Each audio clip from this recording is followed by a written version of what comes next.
Hello दोस्तों, नमस्कार। स्वागत है आपका आरडब्ल्यू परिवार पर। मध्य प्रदेश में आईटीआई ट्रेनिंग ऑफिसर की वैकेंसी जो है वो उसका डिटेल नोटिफिकेशन आ चुका है। बहुत दिनों से इसका इंतजार था, डिटेल नोटिफिकेशन आ गया है। सो डिटेल की बात करते हैं, इसमें कब से इसके फॉर्म फिल करे जाएंगे। तो इसके जो फॉर्म है वो 17 तारीख से इसके आवेदन जो है वो शुरू हो जाएंगे और अंतिम तारीख जो रहेगी वो 31 जनवरी 2026 जो है इसकी अंतिम तारीख रहेगी।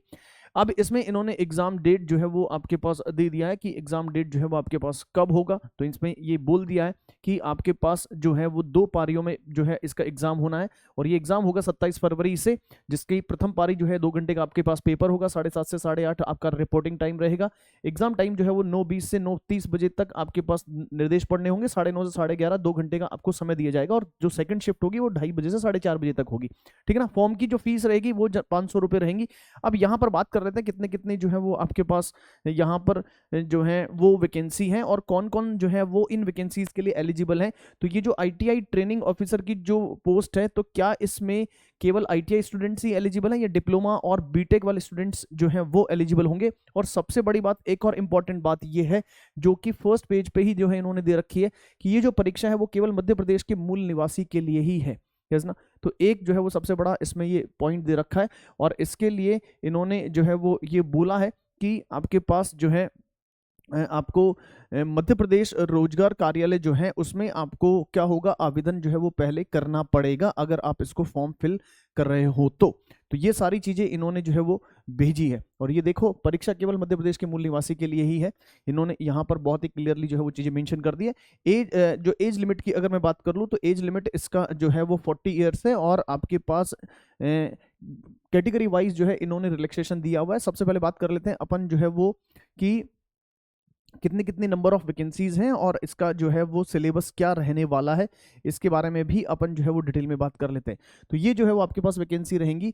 इसमें अगर हम बात करें इलेक्ट्रॉनिक्स मैकेनिक जिसमें आपके पास जो इलेक्ट्रॉनिक्स वाले बच्चे हैं वो एलिजिबल होंगे। या ट्रेड है तो 35 वैकेंसी इसकी दे रखी है। डीजल मैकेनिक की आपके पास जो है वो 52 वैकेंसीज दे रखी है, बैकलॉग 6 वैकेंसी है।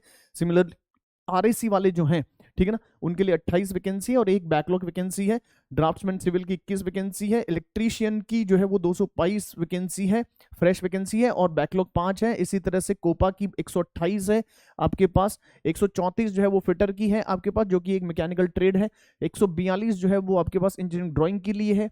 ठीक है, 5 इसमें बैकलॉग है। इसके अलावा अगर मैं बात करूं तो 82 जो है वो वेल्डर के लिए है। मैकेनिक मोटर व्हीकल के लिए 36 वैकेंसी है। सोलर टेक्नीशियन के लिए 56 है। इस तरह की जो है वो नंबर ऑफ ट्रेड्स आपके पास यहाँ पर दे रखी है और इनमें आपके पास क्या है सर, ये आवेदन मांगे। इस तरह से टोटल पदों की संख्या जो है वो आपके पास 1120 रहने वाली है। अब अगर हम बात करें कि इसमें जो है वो आपके पास कौन कौन जो है वो इसमें एलिजिबल रहेगा, और सबसे बड़ी बात जो है इन्होंने बोल दिया कि देखो, या तो आपके पास क्या होना चाहिए सर, हाई स्कूल, अथवा आपके पास क्या होना चाहिए इसमें संबंधित ट्रेड में एनसीवीटी या एससीवीटी से आईटीआई का ट्रेड सर्टिफिकेट आपके पास होना चाहिए। ठीक है ना। या फिर आपके पास क्या होना चाहिए सर, इन्होंने ये जो है वो ये बोला है कि इलेक्ट्रॉनिक सेक्टर में अगर आप इलेक्ट्रॉनिक मैकेनिक की मैं बात करूं तो इलेक्ट्रॉनिक सेक्टर में मल्टी स्किलिंग कोर्स का एनसीवीटी या एससीवीटी से 2 वर्ष का पाठ्यक्रम जो है वो आपके पास उत्तीर्ण होना चाहिए। या फिर अगर आपने डिप्लोमा या फिर आपने बीटेक किया हुआ है, तो ये भी इन्होंने मेंशन किया हुआ है कि अगर आपने जो है वो क्या किया हुआ है सर, अगर आपने जो है वो इन संबंधित ब्रांचेज में इंजीनियरिंग या टेक्नोलॉजी में स्नातक उपाधि यानी डिग्री या फिर पॉलिटेक्निक से डिप्लोमा अगर आपने किया हुआ है तो भी आप इसमें एलिजिबल रहेंगे। तो यानी अगर आपने जो है वो आईटीआई किया हुआ है संबंधित ट्रेड से, या फिर आपने जो है वो डिप्लोमा किया हुआ है, या फिर आपने बीटेक किया हुआ है, तो आप इसमें एलिजिबल होंगे, फॉर्म फिल कर सकते हो इसके अंदर। ठीक है ना।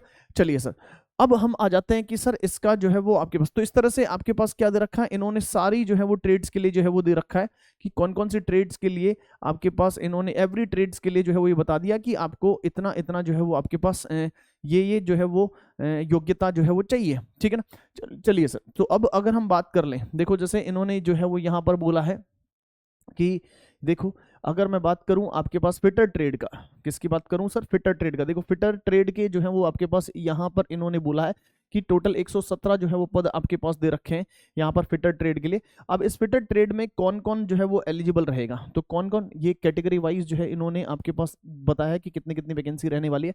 तो आपके पास क्या है सर, आपके पास संबंधित ट्रेड में ITI होनी चाहिए, या फिर फिटर ट्रेड के लिए हाई स्कूल अथवा समतुल्य अथवा पुरानी पद्धति से 11वीं परीक्षा उत्तीर्ण के साथ सेंटर ऑफ एक्सीलेंस योजना के तहत NCVT SCVT से 2 वर्षीय मल्टी स्किलिंग पाठ्यक्रम होना चाहिए आपके पास, या फिर आपके पास AICTC या UGC से मान्यता प्राप्त विश्वविद्यालय बोर्ड संस्था से किस किस में, मैकेनिकल में या मैकेनिकल इंजीनियरिंग प्रोडक्शन में, mechanical engineering industrial industries integrated में, प्रोडक्शन में, इंडस्ट्रियल मैन्युफैक्चरिंग में, इंडस्ट्रियल प्रोडक्शन तथा मैन्युफैक्चरिंग, मैकेनिकल टूल तथा डाई में, mechanical welding, sheet metal, mechanical RAC, industrial engineering management में, इंजीनियरिंग टेक्नोलॉजी में स्नातक उपाधि, या फिर आपके पास पॉलिटेक्निक में डिप्लोमा, या फिर आपके पास पॉलिटेक्निक डिप्लोमा होना चाहिए। मतलब अगर आप समझो कि अगर आप मैकेनिकल ट्रेड में फॉर्म फिल अप्लाई करना चाह रहे हो तो आप जो है आपके पास या तो डिप्लोमा या डिग्री या फिर संबंधित ट्रेड से आपका ITI होना चाहिए। ठीक है दोस्तों, तो ये आपके पास जो है वो सारी डिटेल इसके पास रही। अब हम बात कर लेते हैं कि सर इसमें जो है वो आपका एग्जाम पैटर्न जो है वो क्या रहेगा सर, इसमें एग्जाम पैटर्न जो है वो आपके पास क्या रहेगा। तो आपका जो एग्जाम पैटर्न है सर वो हिंदी और इंग्लिश दोनों में रहेगा सर, यहाँ पर हिंदी और इंग्लिश में आपके पास दोनों में रहेगा। यहाँ देखो सब कुछ जो है वो इन्होंने जो है वो बोला हुआ है कि आपके पास जो एग्जाम पैटर्न है वो क्या रहने वाला है सर, एग्जाम पैटर्न जो है वो क्या रहने वाला है, इसके बारे में अपन बात कर लेते हैं थोड़ा सा। ठीक है, चलिए सर। और सबसे बड़ी बात है इन्होंने यहाँ पर आपको सिलेबस भी दे रखा है, इन्होंने इसमें क्या दे दिया, आपको सिलेबस भी दे दिया है। तो अगर मैं सिलेबस की बात कर लूं लाइक दिस, आपको सिलेबस की बात करूं इसमें, तो ये जो सिलेबस है, डेट्स अपन ने ऑलरेडी डिस्कशन कर ली है कि कौन कौन सी जो है वो आपके पास डेट है। ये देखो, ये आपके पास जो पेपर 1 होगा, यस ना, ये पेपर 1 जो होगा इसमें आपके पास 75 क्वेश्चंस आएंगे, जिसमें विज्ञान एवं गणित के जो है आपके पास कितने होंगे, आपके पास विज्ञान, गणित, सामान्य ज्ञान, तार्किक ज्ञान और बेसिक कंप्यूटर के 25 क्वेश्चंस आएंगे, और 75 क्वेश्चंस जो है वो आपको ट्रेड यानी आपके पास जो टेक्निकल सवाल है वो पूछे जाएंगे। इस तरह से टोटल जो है वो 100 मार्क्स का जो है वो ये पेपर बनेगा। ठीक है ना, 100 मार्क्स का जो है वो आपके पास ये पेपर बनेगा। ठीक है, तो इस तरह से इन्होंने जो है वो बोला है कि ये प्रश्न पत्र जो है वो आपके पास दे रखा है। ठीक है ना, कुल जो है वो आपके पास टोटल मार्क्स जो है वो 100 मार्क्स का ये पेपर बनेगा। ठीक है ना, और ये जो आपके पास जो साइंस और मैथ्स है, जनरल नॉलेज है, आपके पास लॉजिकल जो है वो नॉलेज है, या बेसिक कंप्यूटर नॉलेज है, ये आपके पास क्लास 10वीं तक के लेवल का होगा, 10th लेवल तक का होगा। और बाकी जो है वो आपके पास ट्रेड से संबंधित 75 प्रश्न जो है वो आपको देखने को मिलेंगे सर। ठीक है ना, ये सारी चीजें जो है वो इन्होंने दे रखी है। अब इन्होंने देखो सारी जो है वो ट्रेड्स का सिलेबस भी दे दिया। अगर इलेक्ट्रॉनिक मैकेनिक है तो इलेक्ट्रॉनिक मैकेनिक का ये जो है वो इन्होंने पूरा सिलेबस दे दिया कि ये जो है वो आपका पास टेक्निकल सिलेबस रहेगा। ठीक है ना, इस तरह से जो है वो RAC का आपके पास ये जो है वो सिलेबस रहने वाला है।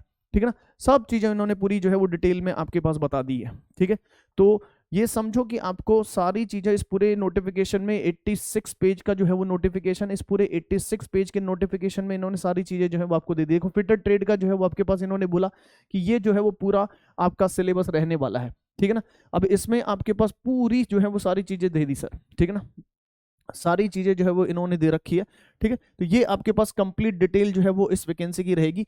तो अगर आप जो है वो इसका फॉर्म अप्लाई करना चाह रहे हैं तो this is the best opportunity, yes ना, एक बहुत अच्छी जॉब है। ठीक है, सो ये सारी डिटेल रही। और फिर भी अगर आपको इसके अलावा कोई भी इंफॉर्मेशन आपको चाहिए तो आप इस वीडियो के एंड में कमेंट सेक्शन पे कमेंट जरूर करिएगा, एंड हम आपका जो है जो भी डाउट आपका आएगा उसको क्लियर जरूर करेंगे। यस ना, चलिए, सो गुड लक, नमस्कार एंड जय हिंद।